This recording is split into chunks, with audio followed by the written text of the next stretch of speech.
Lectura del Santo Evangelio según San Mateo. En aquel tiempo Jesús dijo a sus discípulos: velen y estén preparados, porque no saben qué día va a venir su Señor.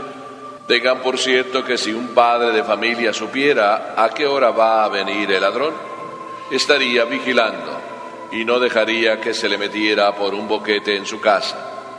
También ustedes estén preparados, porque a la hora en que menos lo piensen, vendrá el Hijo del Hombre.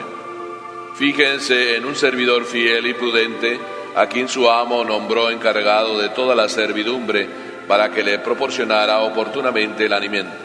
Dichoso ese servidor, si al regresar su amo lo encuentra cumpliendo con su deber. Yo les aseguro que le encargará la administración de todos sus bienes.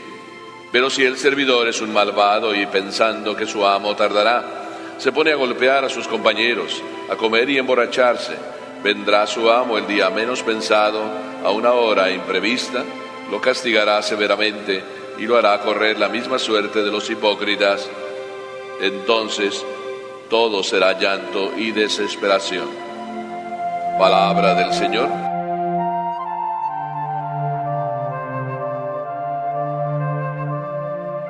Velen y estén preparados, porque no saben ni el día ni la hora. En algunas ocasiones hay reacciones extrañas cuando uno sube al avión. Hay alguien que al ver al Padre se asusta, pero la mayoría de las veces más bien dicen: uy, qué bueno que el Padre va aquí con nosotros. En el último viaje, cuando estaba entrando al avión, me dice la azafata: sería bueno que le echara una bendición al avión. Y ya se la eché, tranquila. Cuando ya me senté, entonces estaba yo solo, pero de repente ya llegó una jovencita que se iba a sentar junto a la ventanilla, y entonces dijo: ah, qué bueno que viene usted. Después llegó el último que dijo: sí, me toca ahí en medio, y qué bueno que viene usted, si nos pasa algo pues ya estamos seguros.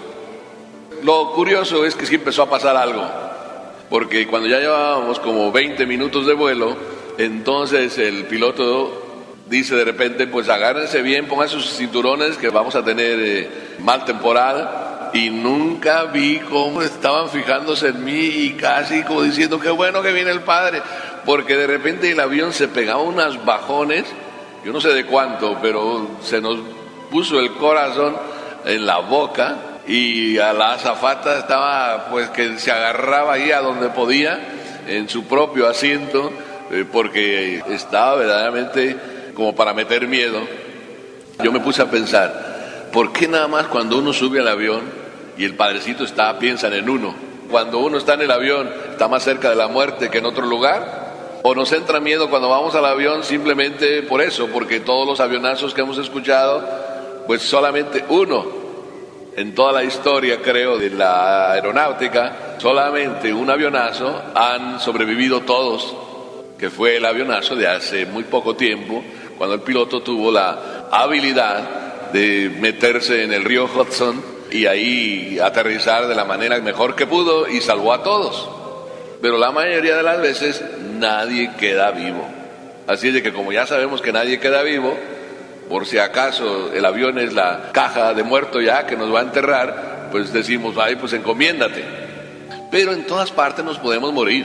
Nos puede tocar en cualquier lugar. Por eso Jesús dice: estén en vela, vigilen, porque a la hora que menos piensen va a venir el ladrón. Y dice: vendrá de noche. ¿Qué nos quiere decir Jesús cuando nos pone este ejemplo de ladrón? Y además dice que viene de noche.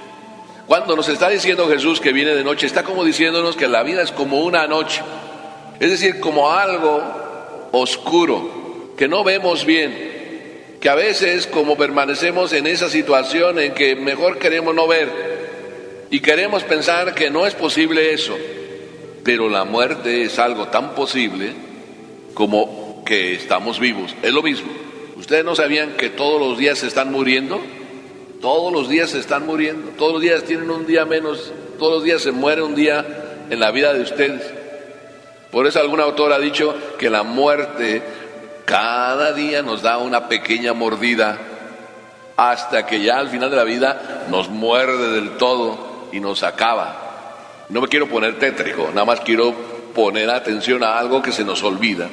Si la muerte es una realidad y la muerte es el momento en que Dios nos va a pedir cuentas, es importante estar preparado. Y Jesús dice, después de poner el ejemplo del ladrón, dice el ejemplo del administrador. Ustedes imagínense que existe un servidor fiel y prudente. Ya nos está diciendo dos cosas para poder estar atentos: fiel y prudente.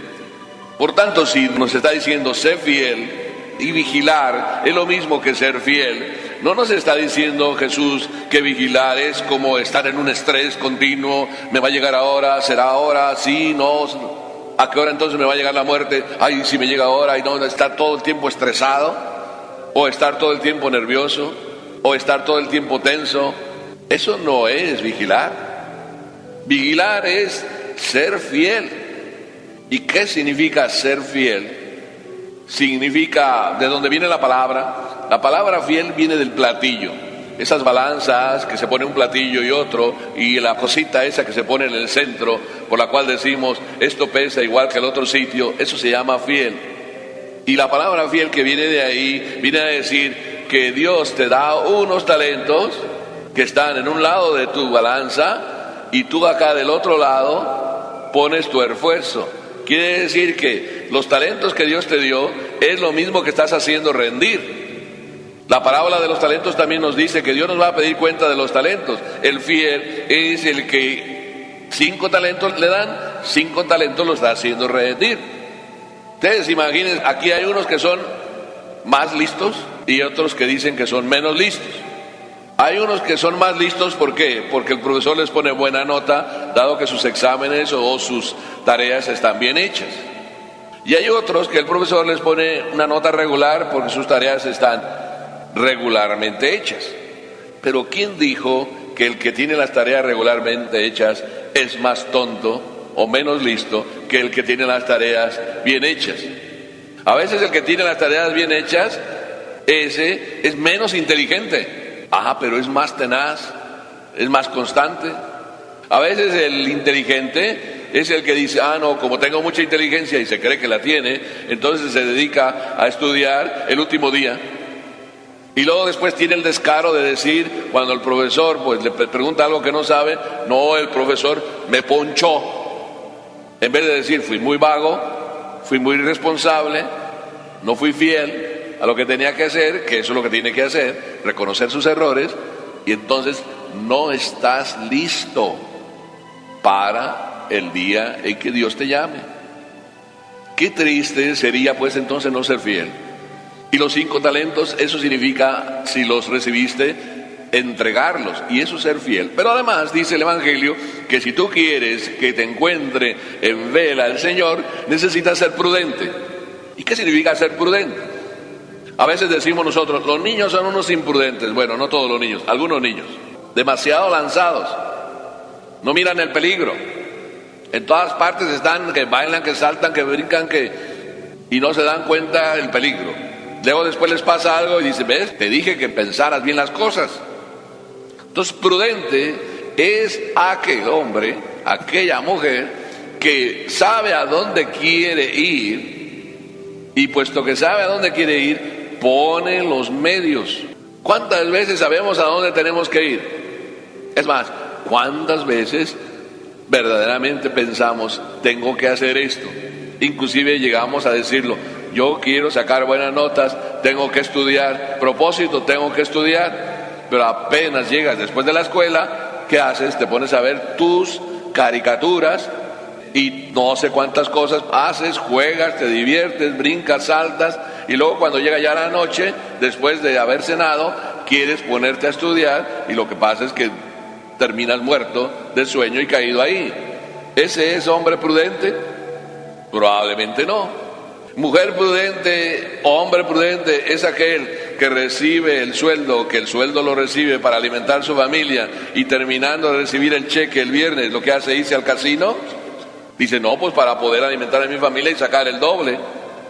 Si lleva yendo al casino semana tras semana y ahí se deja el dinero, ese no es el camino. Hombre prudente es aquel que cuando tiene que cortar una madera y agarra la máquina para cortar madera, no pone la protección. Es un imprudente. Ah, no, es que así trabajo mejor. ¿Cuántos hombres han trabajado poniendo techos? ¿Y cuántos dicen que son una maravilla poniendo techos? Y no se agarran del cinturón. No, y se las dan de que ponen 2, 3 techos al día.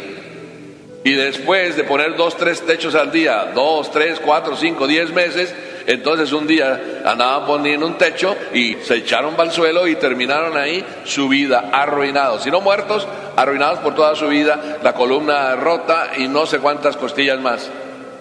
Ese es un hombre prudente.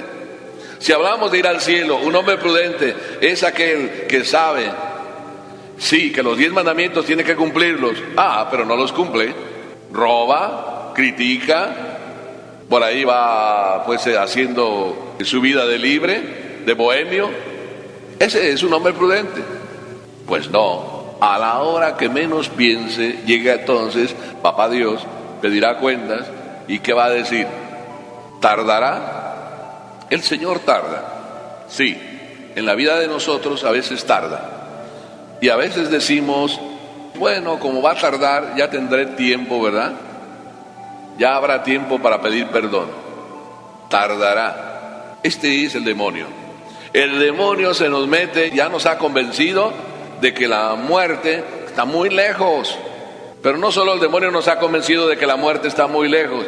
El demonio ya ha llegado a convencernos, primero, de que él tiene rabo y que tiene cuernos, para que nos podamos reír de él. Pero ya no solo nos convenció que tiene rabo y cuernos y que es de color rojo, ya nos convenció, después de hacernos una caricatura de él, de que él no existe. Y entonces de esa manera nos va atontando y nos va convenciendo con frases: no te preocupes, eso del infierno, eso es cosa de los curas, no te preocupes, ese es un invento. En la Edad Media, pues los sacerdotes asustaban así a la gente, como para tenerla calmadita. No te preocupes, oye, no, si Dios es muy bueno, Dios perdona a todos, tú puedes hacer lo que quieras, el Señor siempre perdona. Y de esa manera vas viviendo una vida, mientras te toca vivirla, mala manera. Y después cuando el Señor te llama, ¿cómo te va a encontrar? ¿En vela? ¿Atento? Ah, pero eso sí, te subes al avión y si ves al Padrecito, qué bueno que viene el Padrecito. Si el Padrecito viene, ya estamos salvados. Si el Padrecito lo tengo ni siquiera a una cuadra, lo tengo más cerca que una cuadra, ya estoy salvado. Ah, estás salvado si te aprovechas del Padrecito. Es decir, si te aprovechas de los regalos de Dios. Por eso es bien importante. ¿No se acuerdan que les dije un buen día que sería bueno que ustedes hicieran el hábito de cada noche ir a la cama, pero ir a la cama rezando un salmo que es bien importante, el Salmo 50? Si ustedes todos los días rezan el Salmo 50 y lo rezan bien, ahí en ese salmo encuentran el secreto para siempre estar preparados. No les voy a decir qué dice ese salmo, pero ustedes agárrense la Biblia y agárrense el Salmo 50 y empiecen a hacer el hábito desde hoy, irse a la cama, papás. A ver, es un reto para ustedes, papás. Agarren a sus hijos, reúnanse en la sala o ahí mismo en el comedor, recen el Salmo 50, medítenlo y váyanse a la cama. Y delante de Dios, récenlo. Y les aseguro que va a ser solución para estar siempre en vela. Porque cuando no tienes el Padrecito ahí cerca, pero tienes el Salmo 50 que te pone en la presencia de Dios, en el caso que no encuentres al sacerdote, estar en vela. Amén.